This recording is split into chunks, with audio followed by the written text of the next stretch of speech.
신경하심으로 우리의 신앙을 하나님 앞에 고백하도록 하겠습니다. 나는 전능하신 아버지 하나님 천지의 창조주를 믿습니다.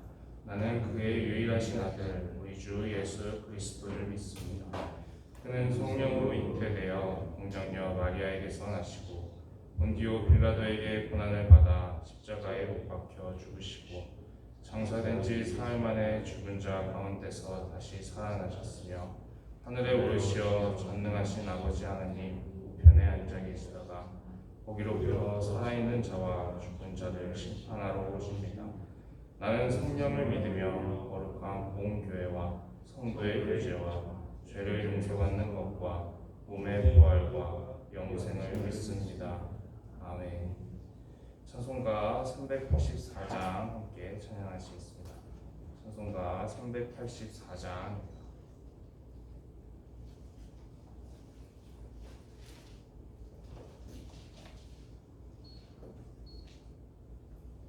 찬송가 384장 찬양하시겠습니다. 나의 갈 길 나가도록 예수 인도하시니 내 주 안에 있는 긍휼 어찌 의심하리요.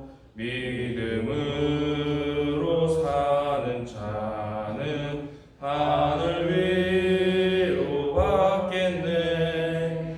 무슨 일을 만나든지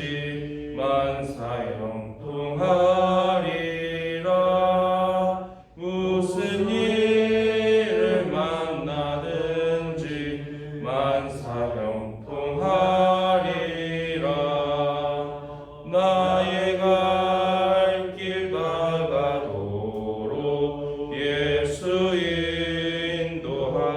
인도하시니 어려운 일 당한 때도 족하는 해주시네.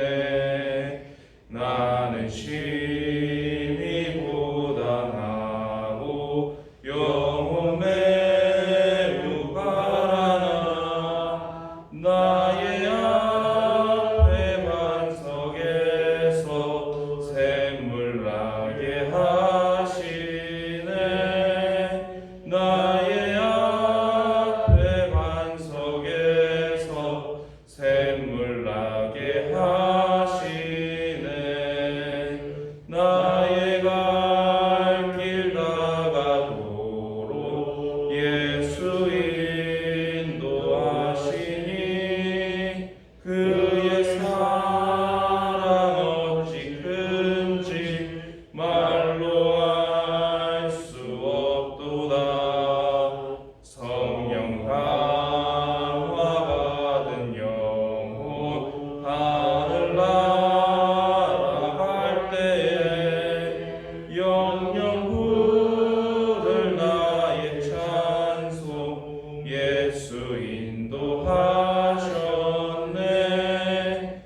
영영 부를 나의 찬송 예수 인도하셨네.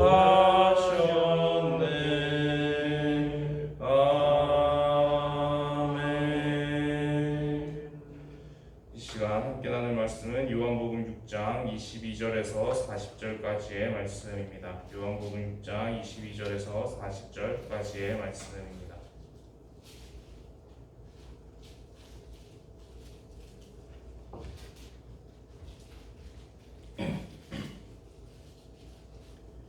요한복음 6장 22절에서 40절까지의 말씀을 교독하여 읽도록 하겠습니다.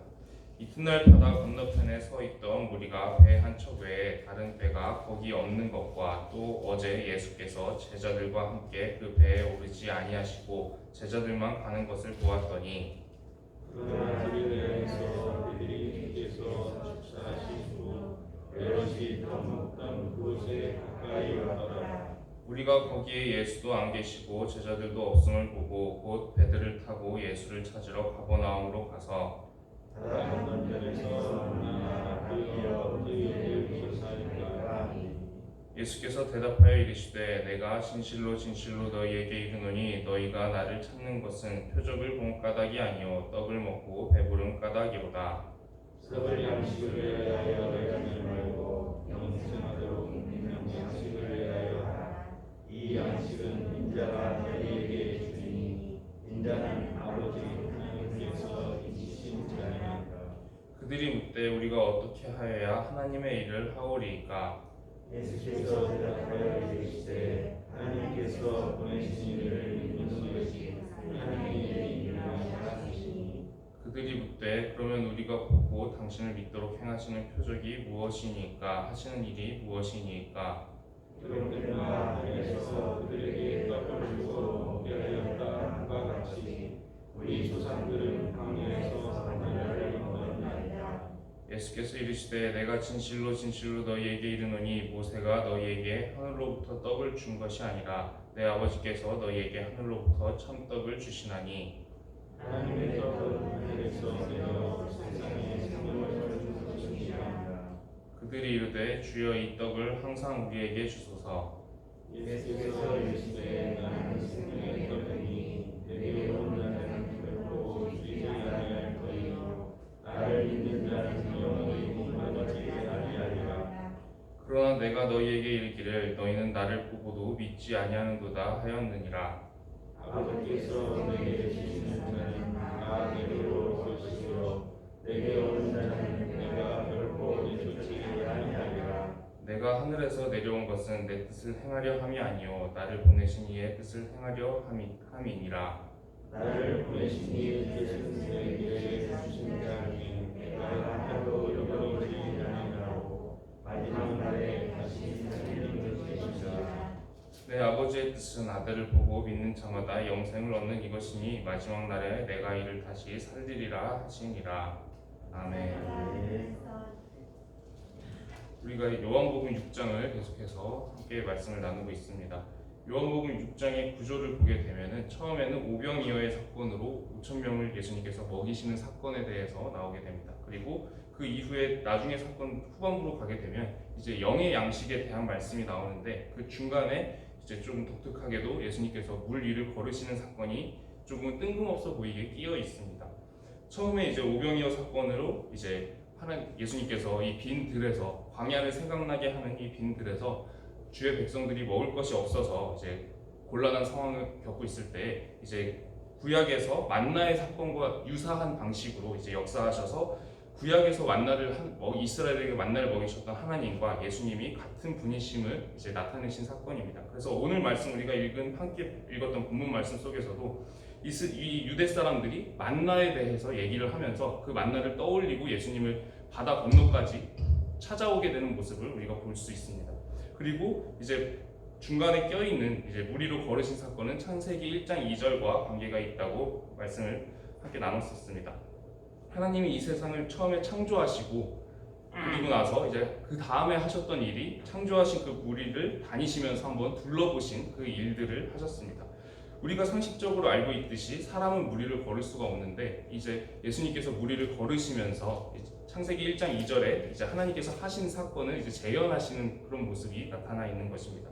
그래서 이제 이 두 사건 모두 이제 예수님이 바로 하나님이시다. 구약에서 만나를 먹이셨던 그 하나님과 예수님이 같은 분이시고 이 세상을 창조하시고 물 위를 다니셨던 그 하나님과 예수님이 같은 분이시다라는 것을 두 사건 모두 나타내고 있다는 것입니다. 그리고 이렇게 이제 그 오병이어의 사건이라든지 아니면 물 위를 걷는 이렇게 사건이라든지 육신의 눈으로 무언가 이제 보일 만한 큰 사건이 일어났을 때 사람들이 되게 이제 예수님을 높이는 듯한 반응으로 이제 결론이 나게 됩니다. 오병이어 사건 이후에는 이 사람들이 예수님을 억지로 붙들어서 임금으로 삼으려고 하는 우리의 왕이 되어 주십시오라고 하는 그런 반응이 나타나게 되고 또 바다 위로 이제 걸어오셨을 때 그때 이제 예수님이 배에 오르셨을 때 풍랑이 잠잠해지는 것을 보고 거기에 타고 있던 제자들이 예수님께 경배하면서 진실로 하나님의 아들이십니다라고 절을 했다라고 되어 있습니다. 그러고 나서 이제 오늘 말씀부터 이제 넘어가는 말씀들은 예수님께서 진짜 우리에게 생명을 주시는 그 영의 양식에 대해서 말씀을 전하시는데 이때는 이제 사람들의 반응이 완전히 달라지게 됩니다. 그런데 중요한 것은 지금 이 말씀을 듣는 청중들이 이 오병이어의 사건을 경험하고 예수님이 바다 건너편으로 가시니까 그 거리를 쫓아왔던 사람들, 그러니까 오병이어의 사건을 경험하고 예수님이 어디 가셨지 하고 쫓아왔던 사람들이 청중이고, 그리고 지금 그 배에서 기적을 함께 경험했던, 그리고 예수님을 높였던 그 제자들이 청중이라는 뜻입니다. 그 상황에서 지금 예수님께서 영의 양식에 대해서 말씀을 하고 계시는데, 진짜로 우리에게 생명이 되는 그 양식은 예수님 자신이라고 말씀을 하고 계십니다. 그러나 지금 이 사람들은 계속해서 예수님께 요구하는 것이, 오늘 우리가 함께 말씀을 읽었던 것처럼 계속해서 우리가 오병이어에서 먹었던 그 육신의 떡을 계속 우리에게 주셔서 우리가 이렇게 먹고 사는 문제를 해결해 달라, 계속 우리에게 이렇게 떡을 공급해 달라, 육신의 떡에 초점을 맞춰서 지금 찾아왔는데, 예수님께서는 진짜로 우리를 살리는 떡은, 진짜로 우리를 살리는 양식은 예수님 자신의 살과 피다라고 말씀을 하십니다. 그러자 이 사람들이 정말 완전히 다른 반응을 보이게 됩니다. 한때는 바로 그 직전에 예수님을 왕으로 삼으려고 했고 예수님을 정말 경배하려고 했던 그 사람들이 이제는 예수님을 마치 이제 미친 사람처럼 취급을 하면서 버리고 떠나게 되는 그런 일이 벌어지게 됩니다.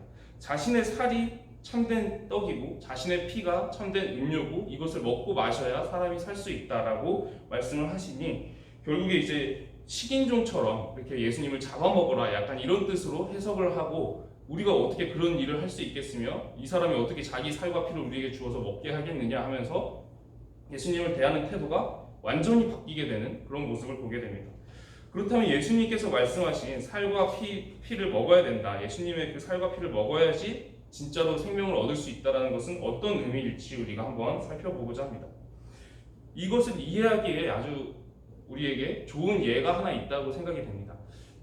저는 이제 그 세대가 아니지만 예전에 과거에 우리나라만 해도 헌혈을 하면은 이제 돈을 주는 것으로 제가 알고 있습니다. 어르신들께 들어서 예전에는 이제 피를 뽑으면은 사람이 이제 피가 재생된다는 것을, 다시 생성된다는 것을 이제 몰랐기 때문에 사람들이 피를 뽑으면은 죽는 줄 알았다라고 제가 전에 들어서 알고 있습니다. 그때는 이제 헌혈을 하면 돈을 준다라고, 이제 돈을 주는 그런 제도가 있었다라고 말씀을 들었었는데, 우리가 그 시대를 한번 생각을 해보면서 예를 들어보겠습니다. 어떤 가난한 아버지가 이제 그렇게 피가 재생되는 것도 잘 모르고, 그런 이제 상식적인 것도 우리가 잘 모르는 그런 시대 가운데서 이제 아이들이 밥을 굶고 있으니까 너무 안타까운 마음에 자신의 피를 팔아서 이제 돈을 받게 되고, 그걸로 이제 밥상을 차려서 이제 쌀을 사고 반찬을 사서 밥상을 차려서 아이들을 먹이고 있다라고 우리가 한번 생각을 해보겠습니다. 그리고 그 아이들이 만약에 그 어떤 돈으로 이 밥상이 차려졌는지를 알았다라고 한번 예를 들어보겠습니다. 그렇다면은 그 밥을 먹고 있는 아이들에게 이 밥상의 의미가 어떤 의미로 다가오겠습니까? 이 자신의 입에 들어가는 것은 밥이고 반찬입니다. 실제로는 밥과 반찬을 내가 먹고 있지만 그래도 그 밥과 반찬을 먹으면서 마음이 참 안 좋을 수 있겠죠. 그러면서 마치 내가 아버지의 살을 먹는 것 같고 피를 먹는 것 같은 그런 느낌을 받을 수 있을 것입니다. 그런 의미가 담겨 있다는 것입니다. 어떤 돈으로 그 밥상을 차리게 됐는가? 우리가 일을 해서 수고해서 이제 밥상을 차리게 됐다 그러면 그 수고의 의미, 내가 노력한 그 고생하고 수고했던 그 노력의 의미가 그 밥상에 담겨 있을 수 있고, 또 쉽게 그냥 돈을 벌어서 우리가 뭐 맛있는 걸 사 먹고 있다라고 한다면 그것이 뭐 그냥 맛있는지 맛없는지만 관심이 있을 뿐이지 그 밥상에 뭐 특별한 의미가 담겨 있지는 않을 것입니다. 그러나 아버지가 피를 팔아가지고 이 밥상을 차려서 나한테 지금 이 밥을 먹이고 반찬을 먹이고 계시다면, 우리에게 그 밥상의 의미는 단순히 우리가 편하게 돈을 벌었을 때 그냥 뭐 맛있는 음식 사 먹을 때 그때의 느낌과는 완전히 다른 의미가 담겨 있을 것입니다. 마치 아버지의 살을 먹는 것 같고 피를 먹는 듯한 그런 의미가 담겨 있는 것이죠. 예수님께서 자신의 살과 피를 먹어야 된다라는 의미는 예수님의 십자가 희생을 의미를 합니다. 우리를 위해서 살이 찢기고 피를 흘려 가시면서 우리를 구원하시기 위해서 희생하셨던 그 희생적인 사랑, 그 사랑이 바로 우리를 살게 하시는 것이고, 그리고 이 사람들이 우리가 어떻게 해야 하나님의 일을 하는 겁니까? 라고 물었을 때 예수님께서 대답하신 그 대답은 하나님께서 보내신 예수님을 믿는 것이 하나님의 일이다 라고 말씀을 하십니다. 그러니까 이 예수님을 믿고 구원받는 것이 하나님의 뜻이다 라고 말씀을 하고 계신 것이죠. 그러니까 예수님의 살과 피를 먹는다는 의미는 예수님께서는 이 사람들을 살리기 위해서 살이 찢기고 피를 흘려가면서 십자가에 그렇게 희생적으로 죽어가시면서 사랑을 나타내실 것인데, 그 사랑을 믿고 예수님을 믿고 그리고 하나님 앞에 돌아오는 것, 믿음으로 구원받는 것, 그것이 사람을 진정으로 살게 한다라고 말씀을 나누고 계신 것입니다. 우리가 얼마 전에 성찬을 했는데, 우리가 성찬을 하면서 그 의미를 받을 때 예수님의 그 희생적인 사랑을 기억하며 감사하는 마음으로 성찬을 받지 않습니까? 우리의 입에 들어가는 것이 실제로는 빵 조각과 포도즙이지만, 사실 우리가 그 의미를 받을 때는 예수님께서 나를 위해 살이 찢기셨고 예수님께서 나를 위해 피 흘리며 죽으셨습니다. 그 죽음이 나를 위한 것임을 내가 감사드리고 믿습니다라는 의미로 우리가 그 성찬을 받지 않습니까? 그래서 실제로 우리도 예수님의 살입니다라고 우리가 그 빵을 받게 되고, 예수님의 피입니다라고 그 포도즙을 받게 되죠.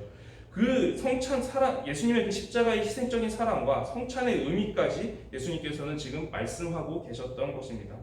그러니까 결국에는 예수님께서는 지금 오병이어 사건 때는 육신의 일들을 돌보셨습니다. 주의 백성들이 먹을 것이 실제로 육신적인 필요가 있을 때는 육신적인 필요도 채우셨다는 것입니다. 그리고 제자들이 바다 위로 배를 타고 가면서 풍랑을 만났을 때, 고난을 겪었을 때에는 그 고난 속에서도 건지셨습니다. 그러나 그것보다도 더 중요한 것, 정말로 사람을 영원히 살게 하는 것은 육신의 우리가 뭐 한 끼 식사라든지 아니면은 풍랑에서 건져주신 이런 고난보다도 더 우리가 중요하게 초점을 맞춰야 될 것은 하나님께서 지금 무엇을 말씀하시는가, 하나님의 그 십자가의 사랑이 무엇을 나타내시는가, 그것에 우리가 영적으로 더욱더 초점을 맞출 필요가 있다라고 예수님께서 영적인 메시지를 전하고 계셨던 것이고, 결국에 그 메시지는 우리를 위한 희생적인 사랑을 의미하고 계셨던 것입니다. 그러나 이 메시지를 들었을 때 사람들은 자신들의 기대와는 다른 메시지를 들었습니다. 이 사람들이 예수님을 찾아왔던 것, 오병이어의 사건을 경험하고 예수님을 찾아왔던 것은 목적이 분명했습니다. 이 사람들이 원했던 것은 영적인 떡이 아니라 자신들을 영원히 살게 할 영의 양식이 아니라 육의 양식을 바라고 왔는데, 지금 예수님께서 전혀 다른 말을 하고 그 말 메시지가 자신들의 머릿속으로 이해가 되지 않으니까 결국에 예수님을 완전히 태도가 바뀌어서 미친 사람 취급하면서 버리고 떠났다라고 되어 있는 것입니다. 그러나 예수님께서 실제로 얘기하셨던 그 메시지는 결국에 우리를 위해서 예수님께서 피 흘려 죽을 것이시고 우리를 위해서 살이 찢길 것이시고, 그리고 그것이 우리를 위한 사랑이었음을, 그리고 그 사랑이 우리를 살게 함을 말씀하고 계셨던 것입니다. 우리가 이 메시지를 보면서 이제 내일도 이 같은 메시지로 그 이후에 그 말씀들을 살펴보면서 말씀을 계속 나누어 갈 텐데, 우리의 영적인 초점이 어디에 맞춰져 있는가라는 부분에 대해서 우리가 함께 살펴보고자 합니다. 예수님께서는 이 요한복음 6장에서 이제 육은 무익하다, 살리는 것은 영이다, 그렇게 말씀을 하시는 부분도 이제 나오게 될 것입니다. 그러나 그 말씀을 우리가 잘 해석해야 되는 것이, 실제로 하나님께서는 우리가 앞에서 살펴보았던 것처럼 사람들이, 주의 백성들이 육적인 필요가 있을 때에도 하나님은 이미 다 채우고 계셨습니다. 양식이 필요할 때는 육의 양식도 채워주셨고, 풍랑을 만났을 때는 그 풍랑에서도 건져주시는 모습들이 있었습니다. 그러나 사람의 초점이 지나치게 육적인 것에만 초점이 맞춰져 있기 때문에 영적인 것, 우리를 진짜로 살게 하는 것은 영적인 것인데, 그 영적인 것에도 우리가 중요함을 깨닫고 초점을 맞춰야 된다라는 메시지를 계속해서 주셨던 것입니다.